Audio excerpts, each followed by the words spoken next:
Vishwavani TV ప్రేక్షకులకు యేసు ప్రభువారి యొక్క శ్రేష్టమైన నామంలో విశ్వవాణి పరిచర్య పక్షంగా ప్రభు పేరిట ప్రత్యేకమైన వందనాలు ప్రేమపూర్వకంగా తెలియచేస్తూ ఉన్నాను. ప్రియులరా, ఎలా ఉన్నారు? బాగున్నారా? దేవుని యొక్క మహాకృపను బట్టి క్షేమంగా ఉన్నామని, మన కుటుంబాల్లో సంతోషాన్ని అనుభవిస్తున్నామని నేను భావిస్తూ ఉన్నాను. ఎందుకంటే మన దేవుడు ప్రేమామయుడు. ఆయన మన పట్ల కృప చూపించేవాడు. జాలి, కరుణ, దయ చూపించేటటువంటి దేవుడు మన పక్షముగా ఉండగా మనకు విరోధి ఎవడు అని చెప్పి దేవుని యొక్క వాక్యం తెలియజేస్తూ ఉంది. కనుక దేవుని ప్రేమను బట్టి మనము సంతోషంగా, సమాధానంగా ఉన్నామని నమ్ముచూ ఉన్నాను. మేము ప్రతిరోజు కూడా మీ అందరి కొరకు ప్రార్థన చేస్తూ ఉన్నాం. ఎందుకంటే మీరు విశ్వవాణి పరిచర్యకు ఎంతో కాలంగా పరిచర్యను ప్రేమించి పరిచర్య కొరకు ప్రార్థిస్తూ పరిచర్య కొరకు మీ గుప్పులు విప్పి సహకరిస్తున్న ప్రతి కుటుంబానికి నా హృదయపూర్వక వందనాలు నేను చెల్లిస్తూ ఉన్నాను. ఎందుకంటే మీరిచ్చే శ్రేష్టమైనటువంటి దాతృత్వమైన కానుకల ద్వారా పరిచర్య విస్తరిస్తుంది అని చెప్పడానికి నా మట్టుకు నేను సంతోషిస్తూ ఉన్నాను. ప్రియులరా, ఇంకా ఎవరైనా ఈ పరిచర్యను ప్రోత్సహించాలి అని ఆశ కలిగి ఉంటే వారికి మీరు పరిచయం చేయండి. విశ్వవాణి కొరకు ప్రార్థించమని మీరు ప్రోత్సహించండి. వారిని కూడా పోషకుల జాబితాలో చేర్చమని ప్రభు పేరిట ప్రేమపూర్వకంగా నేను మనవి చేస్తూ ఉన్నాను. ఈ సమయంలో దేవుని యొక్క వాక్యాన్ని మనము ధ్యానం చేద్దాం. మత్తయి సువార్త 12వ అధ్యాయము 6వ వచనాన్ని మనము చదువుకుందాం. దేవాలయము కంటే గొప్పవాడు ఇక్కడ ఉన్నాడని మీతో చెప్పుచూ ఉన్నాను. దేవుడి మాటలు మన కొరకు దీవించునుగాక. ప్రియమైనటువంటి దేవుని బిడ్డలారా, ఈ దినము దేవుడు ఎవరికంటే గొప్పవాడు అన్నటువంటి అంశాన్ని మనము చూస్తూ ఉన్నాం. ఆయన దేవాలయము కంటే గొప్పవాడు అని చెప్పి దేవుని యొక్క వాక్యములో ఇంతవరకు మనం చదువుకున్నాం. ఈ యొక్క పరిశుద్ధ బైబిల్ గ్రంథములో 3 ప్రాముఖ్యమైనటువంటి దేవాలయాలు మనకు కనిపిస్తాయి. అందులో ఒకటి సొలొమోను కట్టినటువంటి దేవాలయము. అది అపోస్తుల కార్యములు 47వ అధ్యాయము 50వ వచనంలో ఆ యొక్క దేవాలయమును గుర్చిన సమాచారము వ్రాయబడి ఉంది. అలాగే ఎజ్రా, నెహమ్యా, జెరుబ్బాబేలు 52 రోజుల్లో కట్టినటువంటి దేవాలయము. మూడవదిగా హేరోదు కట్టినది. ఈ యొక్క 3 దేవాలయాలు చాలా ప్రాముఖ్యమైనవి. అయితే మనం అక్కడ చూస్తే వారికి దేవుడు కాదు, కానీ ఆ దేవాలయమే గొప్పగా వారు భావిస్తూ ఉన్నారు. ఈ దేవాలయమును పడగొట్టి 3 దినములలో తిరిగి కట్టెదను అన్నటువంటి ప్రభువు ఆయన మహత్యాన్ని ఈ లోకానికి చాటి చెప్తూ మరణమును జయించి తిరిగి లేచినటువంటి వ్యక్తిగా మనం చూస్తూ ఉన్నాం. మన దేహము దేవుని ఆలయము అని చెప్పి కొరింథీయులకు రాసిన మొదటి పత్రిక 3వ అధ్యాయము 16వ వచనంలో వ్రాయబడి ఉంది. దేవుని యొక్క నివాస స్థలము ఏంటి అని మనం ఆలోచన చేస్తే కొరింథీయులకు రాసిన మొదటి పత్రిక 6వ అధ్యాయము 19, 20 వచనాల్లో మనము చూస్తే స్పష్టంగా వ్రాయబడి ఉంది. దేవుని యొక్క నివాస స్థలం, దేవుడే స్వయంగా ఏర్పాటు చేసుకున్నటువంటి ఆయన ఆలయం, దేవుని యొక్క ఆలయంగా ఉన్నటువంటి మన హృదయం, అది దేవునికి ఇష్టకరంగా ఉండాలి అని చెప్పి ప్రేమపూర్వకంగా నేను మనవి చేస్తూ ఉన్నాను. ఎందుకంటే హృదయ శుద్ధి గల వారు ధన్యులు, వారు దేవుని చూచెదరు అని చెప్పి యేసు ప్రభు వారు కొండ మీద ప్రసంగంలో చెప్పినటువంటి మాటల్లో, ధన్యతల్లో మనం చూస్తాం. మన అందాన్ని బట్టి కానీ, మన యొక్క శరీరమును బట్టి కానీ, మన బ్రతుకులను బట్టి కానీ, మనం వేసుకున్నటువంటి విలువైనటువంటి వస్త్రాలను బట్టి కానీ, ఖరీదైనటువంటి ఆభరణాలను ధరించి శ్రేష్టమైన వస్తువులతో అలంకరించుకొని గొప్పవారుగా ఒకవేళ ఈ లోకంలో కనపరుచుకోవచ్చేమో కానీ ఒకానొక దినమున ఈ మట్టి శరీరం శిథిలమైపోతుంది అన్నటువంటి సత్యాన్ని గమనించాలి అని చెప్పి ప్రభు పేరిట ప్రేమపూర్వకంగా నేను మనవి చేస్తూ ఉన్నాను. దేవుడే మన హృదయంలో ఆయన నివాసం చేస్తూ ఉంటే మనకెంత సంతోషం. ప్రియులారా, మనం ఈ లోకంలో భావిస్తాం, ఒక పేరుగాంచినటువంటి ఒక అధికారి దగ్గర, లేకపోతే ఇంకొక మంచి పేరుగాంచిన ఒక రాజకీయ నాయకుడు, లేకపోతే ఒక ఎమ్మెల్యేనో, ఎంపీనో, ఒక మినిస్టర్ దగ్గర మనం నిలబడి వారితో కలిసి ఫోటో తీసుకుంటేనే మనం ఎంతో సంతోషపడిపోతాం.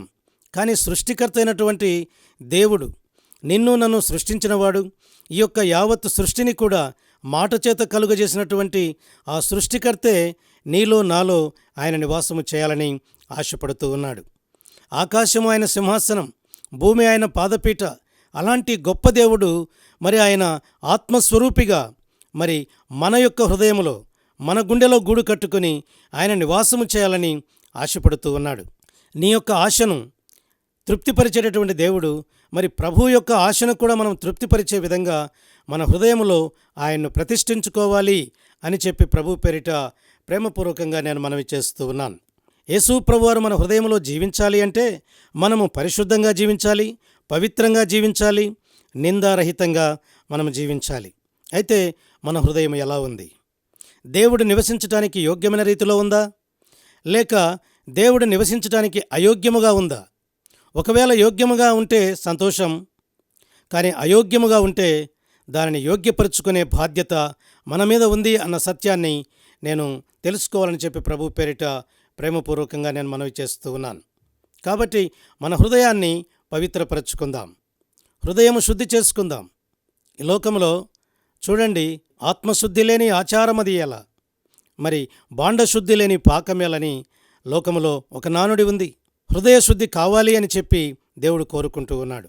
ఎందుకంటే మరి పాపుల మనవి దేవుడు ఆలకించడు. పాపము నా హృదయంలో లక్ష్యము చేసినట్లా దేవుడు నా మనవి ఆలకించకపోనని భక్తుడు అంటాడు. కాబట్టి మన హృదయంలో పాపము కాదు నివాసము చేయవలసింది, పరిశుద్ధుడైనటువంటి ప్రభువు నీ నా హృదయంలో నివాసము చేయడానికి అనుకూలముగా యోగ్యమైన రీతిలో దాన్ని సిద్ధపరచుకోవాలి అని చెప్పి ప్రభు పేరిట నేను మనవి చేస్తూ ఉన్నాను. ఎందుకంటే ఆయన దేవాలయము కంటే గొప్పవాడు.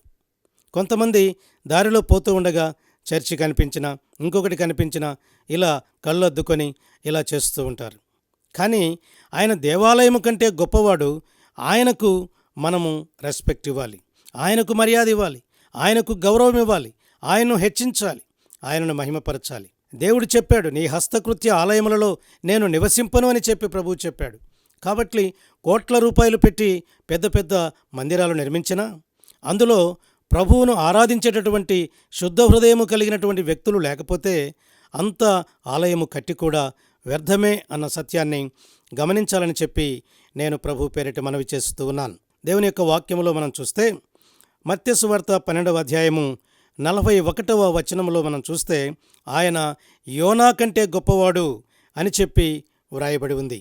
యోనా ప్రసంగం వల్ల నినివే పట్టణస్థులైనటువంటి 128,000 మంది రక్షింపబడ్డారు.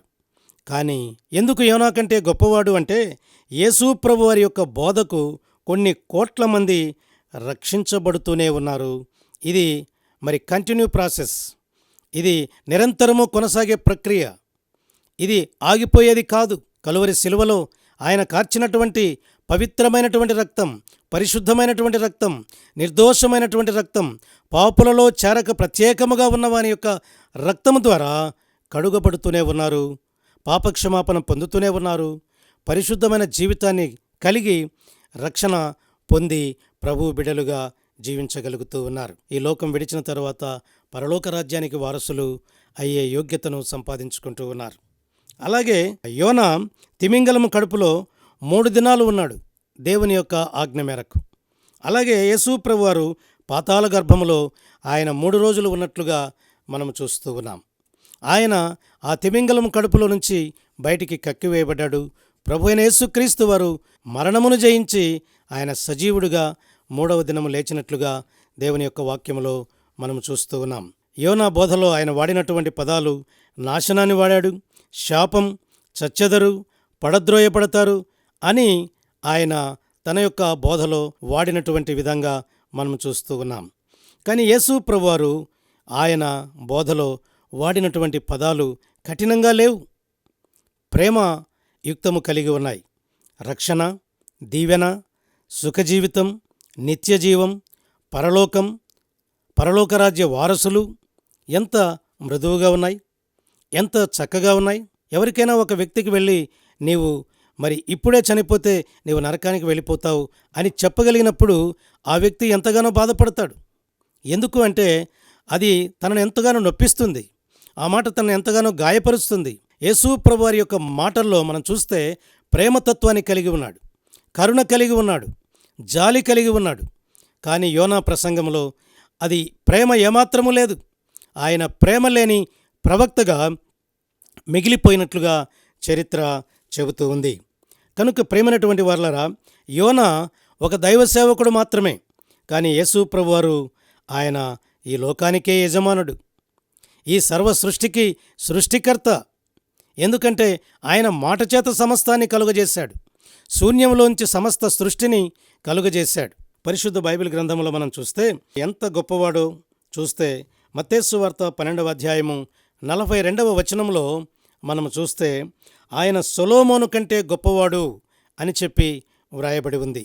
ఇశ్రాయేలు ప్రజలకు మరి మొట్టమొదటి రాజుగా సౌలు, ఆ తర్వాత దావీదు యొక్క గర్భవాసాన పుట్టినటువంటి కుమారుడు సొలొమోను గారు.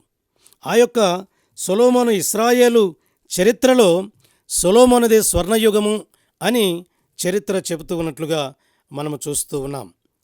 ఎందుకంటే షేబాదేశపు రాణి సొలొమోను గురించి విన్నది కొంచెమే, కానీ ఆమె వచ్చి చూచిన తర్వాత సొలొమోను యొక్క గొప్పతనం ఏమిటో ఆమె స్వయంగా చూసి ఆశ్చర్యపోయింది. ఎందుకంటే నేను సొలొమోనును గురించి విన్నది కొంచెమే, కానీ ఇక్కడికి వచ్చి చూచిన తర్వాత ఆయన గొప్పతనం ఎంతో గొప్పగా ఉంది అని చెప్పి ఆమె మెచ్చుకొని తాను తెచ్చినటువంటి డబ్బు, బంగారము అన్నీ కూడా కానుకలుగా ఇచ్చి వెళ్ళినట్లుగా మనం చూస్తూ ఉన్నాం. కానీ యేసు ప్రభువారు ఆయన రాజుల రాజు, ప్రభువుల ప్రభు, దేవాది దేవుడు, మహత్యము కలిగినటువంటి మహారాజు అన్న సత్యాన్ని గమనించాలని నేను మనవి చేస్తూ ఉన్నాను. సొలొమోను అపార జ్ఞానము కలవాడు. ఆయన జ్ఞానమునకు మితి లేదు. తనకు జ్ఞానమిచ్చింది ఎవరు? ధనమిచ్చింది ఎవరు? దేవుడే కదా. జ్ఞానము ఇచ్చిన వాడిని వదిలి జ్ఞానిని పట్టుకొని గొప్ప అంటున్నాం మనం. ఒకవేళ మనకు జ్ఞానము, తెలివి, సంపద, ఆస్తి, ఐశ్వర్యం, హోదా, పలుకుబడి ఉంటే నీవు నేను దేవుని కంటే గొప్పవారమా? కాదు. కాబట్టి దేవునికి చెందవలసిన గొప్పతనం దేవునికిస్తే మనము వర్ధిల్లుతాం. మనం ఎప్పుడైతే దేవుని కంటే పైవారుగా ఎంచుకుంటామో మన గర్వము మనల్ని నాశనానికి నడిపిస్తూ ఉంది. అలాగే యోహాను సువార్త 4వ అధ్యాయము 12వ వచనంలో మనము చూస్తే యాకోబు కంటే గొప్పవాడు అన్నటువంటి మాటలు చూడండి. యేసయ్య సమరయ స్త్రీని బట్టి మనస్సులో నవ్వుకొని ఉంటాడు. ఎందుకంటే ఆ సమరయులకు యాకోబే గొప్పవాడు. కానీ ఆ యాకోబును ఈ లోకములో ఇశ్రాయేలుగా మార్చినటువంటి వ్యక్తి ఎవరు అన్న సత్యం ఆ సమరయ స్త్రీ గుర్తించలేదు. ఎందుకంటే యాకోబు బావి కొన్ని వందల సంవత్సరాల నుండి పుష్కలంగా నీరు మాకు అందిస్తుంది, త్రాగుతున్నాం, పశువులకు పెడుతున్నాం, శుద్ధీకరణ కొరకు వాడుతున్నాం, వ్యవసాయానికి వాడుతున్నాం. ఎన్ని బావులు ఎండిపోయినా కరువు కాలంలో కూడా ఈ బావి నీరు పుష్కలంగా మాకు లభ్యమవుతుంది అని ఆమె ఈ బావిని త్రవ్వించినటువంటి లేక ఈ బావిని మాకిచ్చినటువంటి మా తండ్రి అయిన యాకోబు కంటే నీవు గొప్పవాడవా అంటూ ఉంది. చూసారా, అవసరతలో ఆదుకుంటుంది ఈ యాకోబు బావి. కాబట్టి యాకోబు గొప్పవాడు అంటున్నారు వారు. మనకు ఎవరు అవసరము తీర్చితే వారే దేవుడు. అవసరానికి దేవుడిగా కాపాడావు అంటాం ఎవరైనా వచ్చి మనల్ని కాపాడితే. కానీ యాకోబు బావి నీళ్లు ఎంత త్రాగినా దాహం వేస్తుంది. యేసయ్య ఇచ్చు జీవజలము త్రాగితే ఎన్నడూ కూడా మనం దప్పికొనం. యాకోబు బావి మాత్రమే ఇచ్చాడు, కానీ యేసు క్షమాపణ ఇచ్చాడు, రక్షణ ఇచ్చాడు. ఆ బావి ద్వారా పంటలు పండేటటువంటి సారవంతమైనటువంటి నేలను కూడా దేవుడు ఇచ్చినట్లుగా మనం చూస్తూ ఉన్నాం. కనుక యాకోబు బావి నీరు శరీర అవసరతల కొరకే వాడబడింది, కానీ ప్రాణాత్మ దేహం శుద్ధి చేయలేవు కదా. కాబట్టి దేవుడు ఈ లోకంలో మన కొరకై కార్చినటువంటి రక్తమే మన ప్రాణాత్మ దేహాలను శుద్ధి చేస్తుంది అన్న సత్యాన్ని మనం గమనించాలి. ఆ బావి ఎప్పుడైనా ఎండిపోవలసిందే, కానీ యేసయ్య ఇచ్చేది నిత్యము ఊపికేటటువంటి ఊట. యెషయా గ్రంథము 12వ అధ్యాయము 3వ వచనంలో మనం ఈ విషయాన్ని చూడవచ్చు. కనుక ప్రియులరా, యేసు ప్రభువారు ఆయన దేవాలయము కంటే గొప్పవాడు, సొలొమోను కంటే గొప్పవాడు, ఆయన యోనా కంటే గొప్పవాడు, ఆయన యాకోబు కంటే గొప్పవాడు.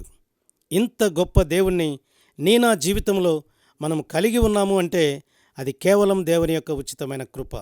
ఇంత గొప్ప దేవుడు నీ పక్షముగా నా పక్షముగా ఉంటే మనము దేనికి భయపడవలసిన పని లేదు.